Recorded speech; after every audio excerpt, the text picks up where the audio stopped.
검찰 개혁 관련해 가지고 지금 이게 진짜 중요해. 왜 그러냐면 통과됐다고 끝났다고 생각하는데 너 SNS 온라인 커뮤니티 한번 가보라고. 이걸로 지금 민주당 이재명 정부 박살 내려고 시동들을 엄청 걸고 있습니다. 삐끗하기만을 기다리고 있어요. 문제 생겨라. 생겨라. 그리고 이 통과된 것 자체도 이건 문제다. 이거 해결해내야 됩니다. 자, 그러면 관련한 이야기 두 분의 법조인과 이야기 나눠보겠습니다. 먼저 수요일에 고정 출연자 최강욱 변호사 박수로 모시겠습니다. 네. 안녕하세요.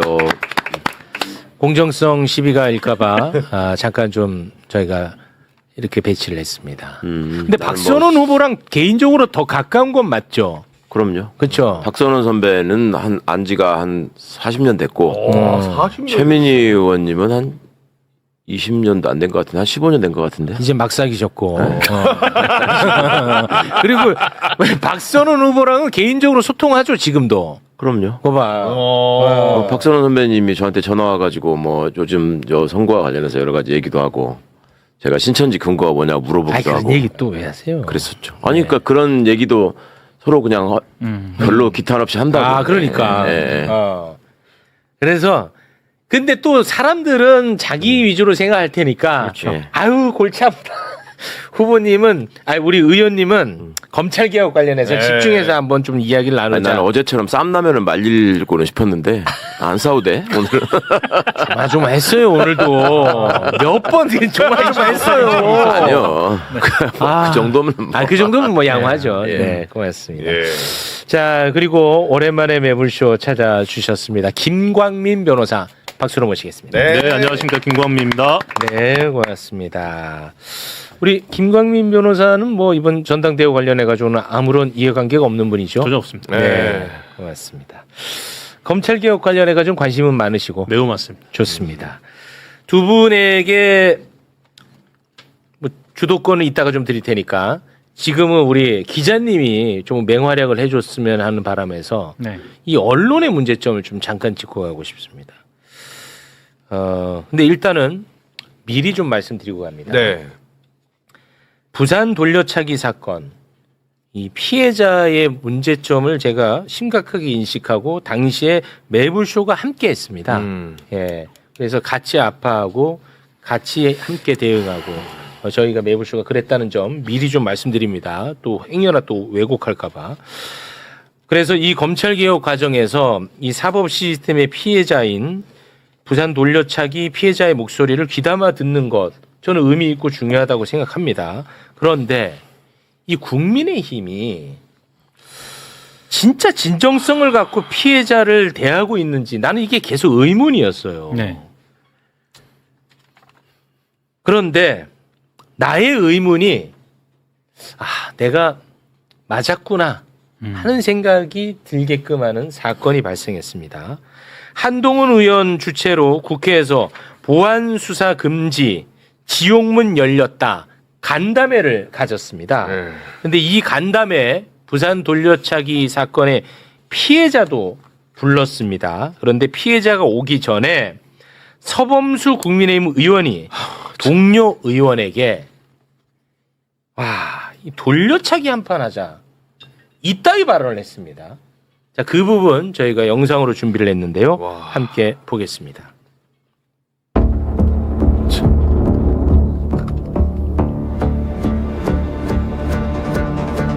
김정호 의원님, 돌려차기 한판 하자. 김정호 의원님, 돌려차기 한판 하자. 이게 인간으로서 가능한가 싶어요. 저는 이게 뭐 실언의 수준이 저는 아니라고 보거든요. 언론이 보도한 내용을 보면 실언이라고 표현한 게 가장 많고요. 아니지. 그리고 일부는 농담이라고 표현했어요. 이게 어떻게 농담이 될 수가 있어요? 그 표현 자체가 대단히 잘못된 표현이고요. 이거는 망언이죠. 네. 아니 어떻게 인간이 이럴 수 있나 싶어. 나는 이게 나올 수 있다는 게 나는 도대체가 받아들이기가 어려워요. 그러니까 이 발언 자체가. 생각하는 것도 당연히 문제인데 그거를 뱉는다는 거까지도. 근데 이 전후 과정의 영상이 지금 세상에 안 알려지고 있거든요. 만약 혹시 민주당 같이- 의원이 저렇게 얘기했으면 토론에서 아이, 어떻게 끝났죠. 됐을까? 그 앞뒤로 내가 왜 궁금해하냐면 이 발언을 했을 때 같이 웃었는지가 나는 그게 궁금해서 그렇죠. 예. 찾아봤는데 그걸 아직까지 제가 못 찾고 있습니다. 보도상으로는 저 진종호 의원은 나는 발보다 손을 더 잘 쓴다라는 취지로 답을 또 했다 이런 네. 보도 내용도 있더라고요. 그러니까 그 뉘앙스를 내가 보고 싶어요. 그러니까. 네, 그 뉘앙스를. 여기 이제 한동훈이가 주최한 자리더만요. 맞아요. 네. 이번 통과된 법안 이제 욕하려고. 맞아요. 네. 근데 이거는 분명히 좀 하고 가야 될 것 같은데 부산 돌려차기 사건의 진실이 검찰의 보안 수사로 밝혀진 게 아니야. 이게 완전한 거짓 프레임이에요. 근데 다 그렇게 알려지고 있는데? 재수사의 계기는 피해자가 엄청나게 피눈물 흘리면서 노력을 했고 언론이 함께 그 목소리를 실어준 덕분이에요. 그렇죠. 그래서 재수사가 이어진 겁니다. 이거는 경찰도 잘못했고 검찰도 잘못한 사건이야. 정확합니다. 예. 맞죠? 예, 정확합니다. 근데 왜 이 얘기를 안 해? 아니 어차피 지금 목표는 분명한 거고 사람들 눈 가리고 속이는 게 중요하니까 그런 디테일들이 그 사람들한테는 지금 필요하지 않죠. 그리고 무엇보다도 피해자 본인이 지금 저렇게 나서시는 상황까지가 좀 궁금해요. 그 아니 뭐 정도- 피해자분이야 이제 이 사법 시스템에 대해서 굉장한 상처를 받은 분입니다. 제가 이제 만나봐서 알아요. 아니, 그러니까 피해자분을 저렇게 국힘이 그 이용하는 이런 상황이 궁금하다고. 그러니까. 예, 예. 사실 이거는 저 혼자 뭐 느낀 그런 대목일 수도 있는데 저 한동훈 의원이 주최한 저 토론회에서 사진을 보면은요 예. 피해자가 그 이제 기자들이 와서 막 사진 찍고 그러지 않습니까? 가리고 있더라고요. 자기가 뭐 이렇게 가려요. 예, 예. 저는 그걸 보면서 아, 저 주최하는 쪽에서 그러니까 저 인권 토론회를 감수성이 없는 거지. 꼭 공개 토론회로 왜 진행을 했을까? 그러니까. 피해자의 인권이라든가 신상 이런 거를 좀 고려했다면 충분히 비공개 토론회를 통해서라도 메시지 전달하고자 하는 메시지는 낼 수 있었을 텐데 그러니까. 저 공개 토론회 하는 걸 보면서 저 굉장히 저는 난 너무 불편하거든요. 예. 그리고 이게 언론이 굉장히 심각하게 불공정한 게 뭐냐면 사법 시스템의 피해자인 부산 돌려차기 피해자가 이 검찰 개혁을 주도한 김용민 의원의 SNS에 댓글을 달았어요. 네. 그것을 대대적으로 언론이 보도했습니다. 그런데 저는 이거를 보도하는 것은 저는 자연스럽다고 봤어요. 이걸 보도하는 것은. 네. 네. 그런데 또 다른 사법 시스템의 피해자인 유우성 씨가 있어요. 이 유우성 씨는 조작 수사로 간첩으로 처벌하려고 했던 피해자야.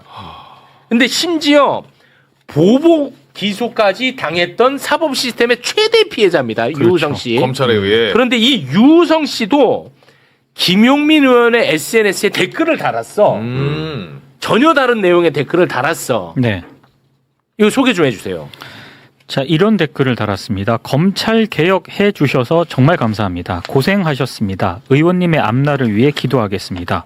서울시 공무원 간첩 조작 사건 피해자 유우성. 같은 게시물에 저 댓글이 있었나?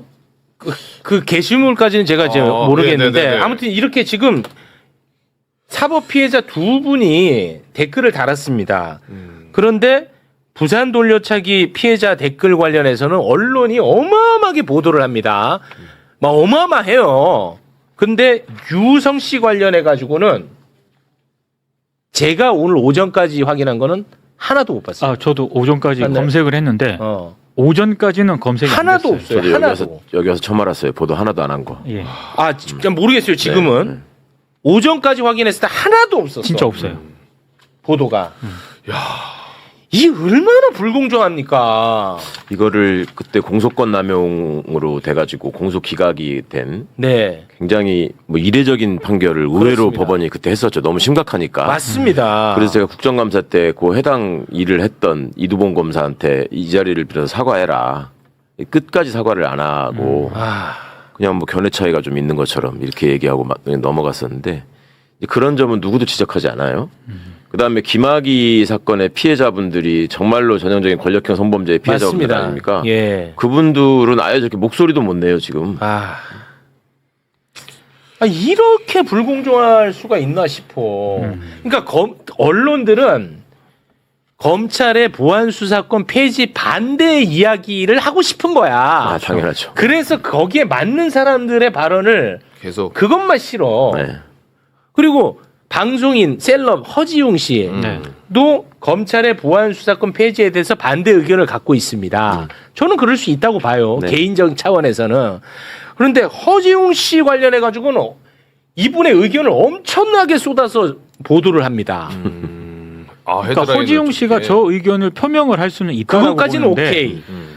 언론들이 저 정도 보도를 할 정도로 이 문제에 대해서 허지웅 씨가 전문성이나 관련성이 있냐는 거야. 권위를 가지고 있느냐? 그거는 저는 아니 관련성이 없잖아. 그렇죠. 아니 그러면 최소한 맨날 체육 갈 때는 영향력 있는 유튜버가 이따위 발언했다고 난리치잖아. 출연자 검증 안 했다고 난리치는데 내가 한 발언은 한 번도 실어준 적이 없어요. 이런 거 관련해 갖고는. 그 뭐 하루 이틀 얘기도 아닌데 뭐 와. 이런 식으로 이렇게 의도를 가지고 자꾸 이렇게 하면은 사실은 최욱 씨 말씀처럼 보통 일반 시민의 입장에서는 검찰이건 경찰이건 다 믿을 수 없는 존재인 게 맞아요. 그러니까 경찰한테 권한이 집중되면 다음에 검찰이 한 번 더 들여다보는 게 더 좋지 않나라고 일반적으로 그냥 생각할 수 있죠. 네. 그러면 그게 역사적으로, 제도적으로, 그다음에 법률적으로, 헌법적으로 어떤 점 때문에 이게 지금 의논이 됐는지를 짚어주는 게 지식인과 언론의 역할인데 네. 그거는 전혀 안 보이고. 최욱이 니는 무슨 관련성 있냐? 그러니까 나처럼 내가 발언한 거 안 쓰듯이 이 셀럽 발언을 왜 쓰냐 이거야. 나는 그 얘기를 한 겁니다. 예. 허지웅이 너보다는 위대하다. 아이 그런 얘기까지 합니까? 그거. 알겠습니다. 예. 자, 그래서 저는 지금 시점에서는 망하기만을 바라고 있다고 이 검찰 개혁이. 그래서 망하지 않게끔 우리 이렇게 똑똑한 법조인 분들이 꼼꼼하게 좀 챙겨주시고 의견 내주시고 바로 잡아주시고 그런 역할을 좀 해달라는 부탁을 좀 드리고 싶어서 오늘 모셨는데 혹시 뭐 관련해서 하실 말씀 좀 있으실까요? 우선 말씀하신 것처럼 검찰 개혁이 실패하면 안 된다. 네. 지금 이미 한 검찰 개혁이 실패하면 안 된다. 그렇습니다. 그래서 뭐 단기간적으로는 이제 사고가 발생하면 안 되는 거잖아요. 사고가 발생하면 지금과 같은 태도로 대대적인 난리 날 겁니다. 홍보가 있을 테니까. 네. 그러려고 하면 사실은 중수청이 제대로 발족이 되고 운영이 돼야 돼요. 그렇습니다. 그거의 전체 조건이 검찰의 부활 가능성이 없어야 됩니다. 무슨 얘기냐면 검찰의 수사 인력들이 중청 가서 활동할 수 있는 상황이 돼야 되는데 지금까지는 검찰 조직에 남아있을 가능성이 있어 보이니 이 전환이 안 이루어졌잖아요. 네. 그러니까 여기서 끝나면 되는 게 아니라 언제든 정권이 바뀌든 혹은 상황이 바뀌었을 때 검찰이 부활할 수 있는 상황이 된다라는 기대도 없어야 돼요. 그렇지. 예, 무슨 말씀 드리고 싶냐면 검찰 조직이 남아있으면 안 됩니다. 그러니까 검찰 조직이 그대로 남아 있으면 향후에 해당 조직에게 수사권을 부여하면 다시 검찰이 부활하겠네 이런 기대가 있으면 안 돼요. 그렇죠. 예, 그런데 지금 여러 가지 나오는 것들 뭐 좀 마무리가 되긴 했는데 대표적인 게 정권 송치 같은 부분입니다. 정권 송치하게 된다면 검찰 조직이 그대로 있어야 돼요. 어마어마한 사건이 송치돼서 올라올 거고 여기에 대해서 검토를 하고 때로는 뭐 보안 수사든지 뭐가 됐든지 해야 되는 부분이 있는데 그렇다고 하면 그 지금 수사 인력들이 대부분 남아 있어야 되고 검찰 조직이 살아있다라고 하면 현재 검찰 조직에 있는 인원들이 검찰의 부활을 기대하고 조직에 그대로 남아있을 가능성도 있습니다. 아니, 그 7대 범죄에 대해서는 정권 송치가 이제 허용이 되는데 그러면 정권 송치가 돼. 그러면 그것에 대해서 공소청이 문제가 있다고 생각하면은 자체적으로 보안 수사를 할 수 있어요? 그 부분은 아닌데요. 그 부분 제가 보완해서 말씀드릴게요. 지금 네. 저는 사실 이제 정권 송치라는 것 자체가 의미가 없다라고 생각을 하는데 왜 그러냐면 지금도 사실은 경찰에서 불송치 처분을 하면 해당 수사 기록을 기록이 검찰에 가죠. 보내야 됩니다. 네네. 네, 보내고 검찰에서 그 기록을 90일 동안 검토를 해야 돼요. 검토를 하고 90일 동안 검토를 한 다음에 이게 문제가 있다라고 하면 보안 수사 요구를 하게 됩니다. 네. 예. 현행, 예. 현행이 아니지. 이전. 예. 네, 그렇다고 하면 도대체 이게 그 정권 송치가 어떤 의미가 있는지는 사실은 의미를 이해를 못 하겠어요. 예.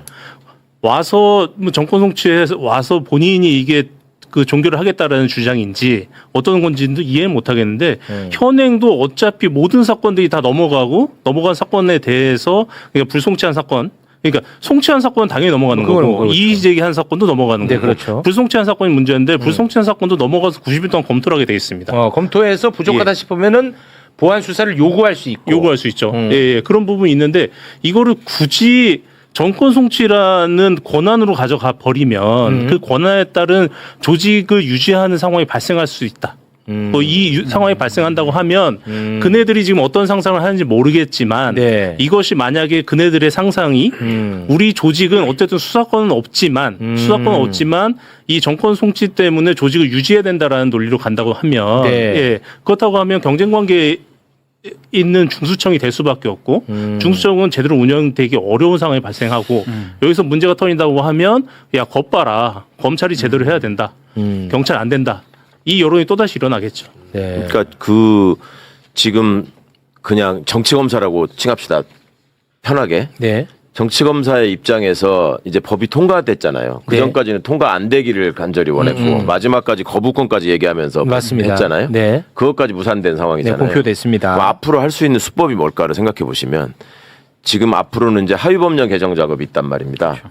수사 준칙부터 시작해가지고 대통령령이나 그다음에 수사 절차법을 또 어떻게 할 거냐는 문제도 아직 논의가 남아 있고 그러면 그 과정에서 해야 되는 게 뭐냐면 지금 검찰 구성원이나 전직 검사의 입장에서 검찰개혁과 관련한 가장 중요한 이슈가 뭐냐면 첫째는 내 밥그릇을 지킬 수 있느냐예요. 그렇겠죠. 그렇죠? 네. 그러니까 그거는 안에 있는 사람들은 우리 조직 구성원들 그대로 유지할 수 있느냐, 바깥에 있는 사람은 내가 사건으로 여전히 돈 벌 수 있느냐, 그렇겠죠. 이거겠죠.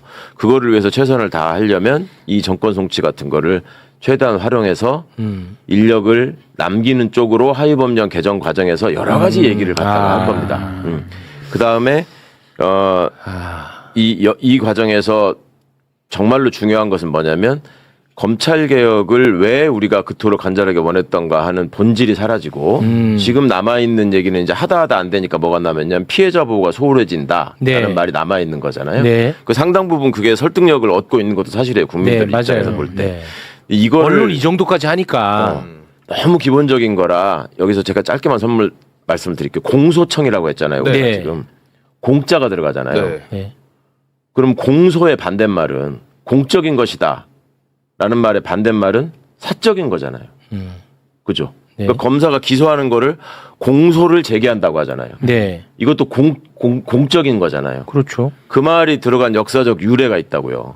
그러니까 역사를 보면 판사하고 검사 중에 이게 유럽에서 처음 생긴 제도인데 네. 판사하고 검사 중에 다들 검사가 먼저 생겼을 것 같은데 판사가 먼저 생겼습니다.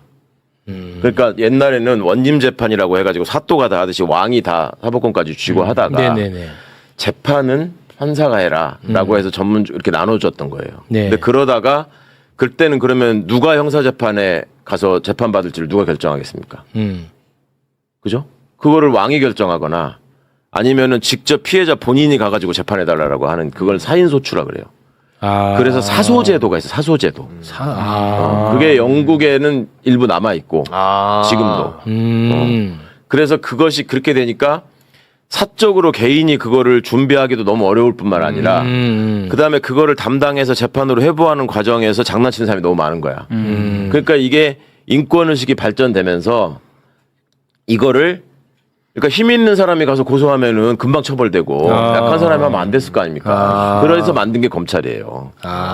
그래서 공소기관이라고 하는 겁니다. 공적으로 누구한테 치우치지 않고 객관적으로 너네가 피의자의 인권과 피해자의 입장을 고려해서 법에 맞게 지금 이게 재판이 진행되도록 해라 라고 하는 게 원래 검찰 제도의 취지고 그래서 공소청 공소제기, 공소관 이런 말이 있는 그래서 거예요. 공이 들어가는 네, 그래서 우리가 피해자의 권익을 소홀히 하는 데에 검찰 제도의 의미가 있다고 말하는 게 아니라 애초부터 이게 만들어질 때 피해자가 직접 가가지고 내가 복수하겠다, 내가 처벌하겠다라고 하는 제도가 갖고 있는 문제에 대한 개선해서 나온 제도가 공소제도라고. 근데 이거를 다시 옛날로 돌아가자고 지금 얘기하고 있는 건데 그렇게 하려면은 한 가지 전제 조건이 있어야 돼요. 그러니까 공소기관이 지금 너무 망가져 있었잖아요, 그동안에. 네. 공소기관은 안 하고 수사만 하니까.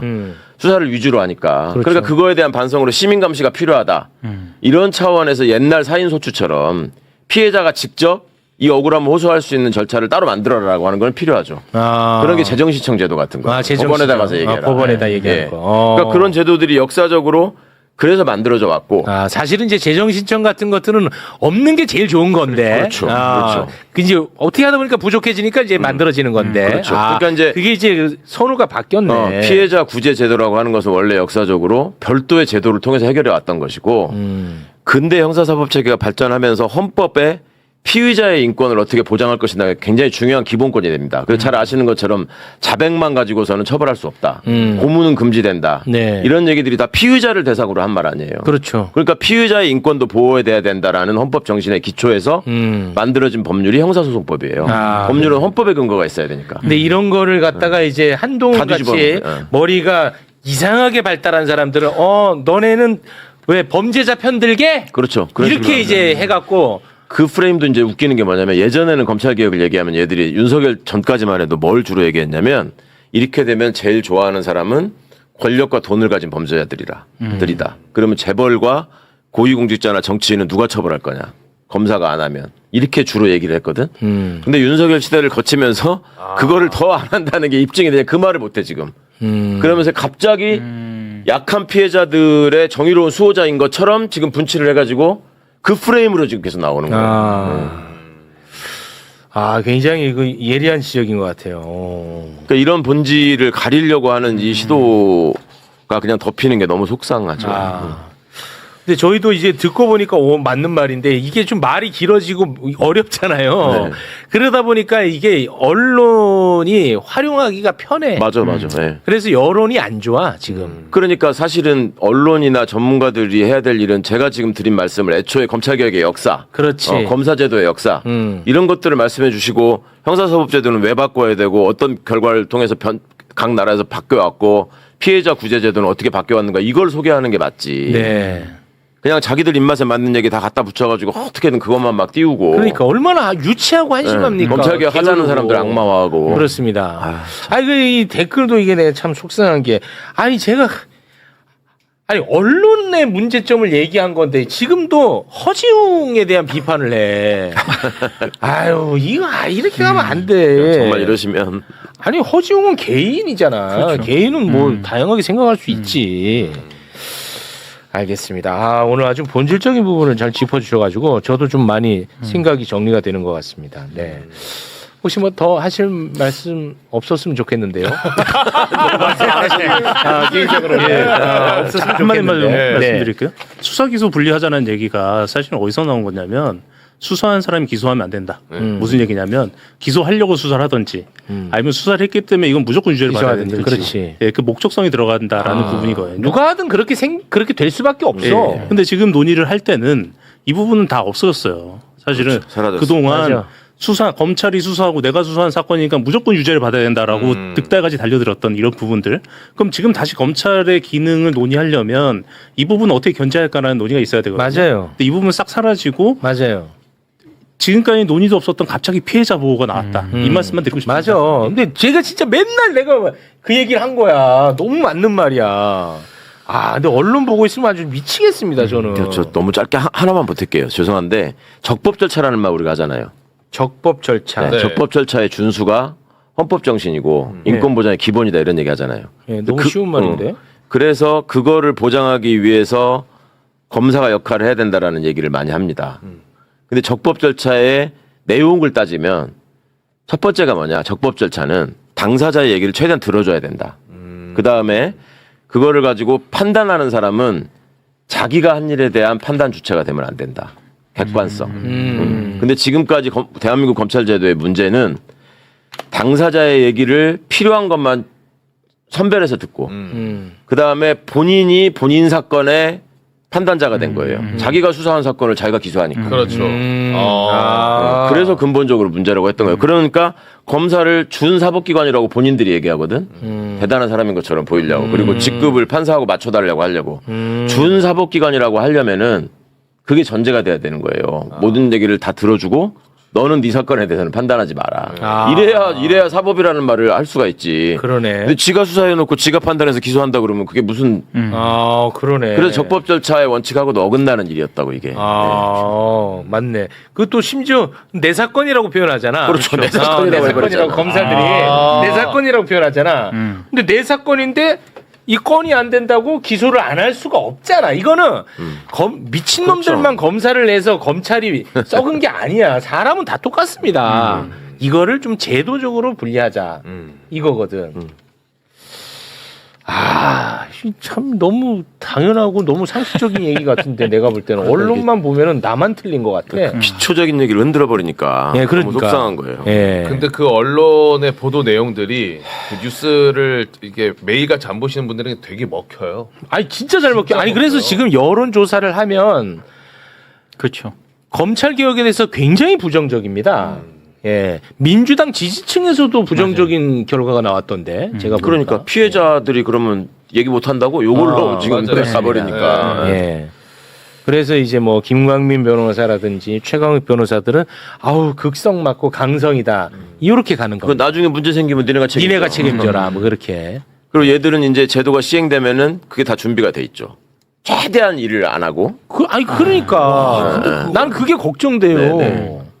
그거를 감시하는 제도를 잘 아니, 만들어야 그러니까 제도는 돼 있어. 근데 예를 들어서 구성원들이 이거를 뭐 태업을 한다든지 적극적으로 하지 않으면 그렇죠. 그거 어떻게 할 문제냐 이거야. 그러니까 이게 그렇게 되지 않도록 그 수장을 잘 정하는 게 중요하고 네. 그다음에 그렇게 했을 때 이거를 감시하고 견제하고 처벌하는 장치를 만드는 게 앞으로 해야 될 일이죠. 그렇습니다. 그리고 하나만 좀 안내해드리고 싶은 거는 지금까지는 경찰 수사나 이런 과정에서 문제가 있으면은 그냥 검찰에 가서 얘기해야 된다 이렇게 생각을 하니까 피해자 보호에 소홀하다라는 말하고 연결을 지을 수가 있거든요. 근데 제도가 그것만 있는 게 아니에요. 경찰이 가장 신경 쓰고 두려워하는 민원은 국민권익위원회 가가지고 얘기하는 거야. 수사 과정에서 이렇게 홀대당하고 제대로 들여다보지도 않고 나한테 폭언을 했다. 그거 정말 피곤하거든요. 네. 근데 그런 제도 같은 게 더 활성화돼야죠. 이제 그렇지. 우리한테 많이 알려지고. 맞습니다. 자, 그러면 우리 변호사님과는 여기서 인사를 나누도록 하겠습니다. 김광민 변호사님 대단히 고맙습니다. 감사합니다. 고맙습니다.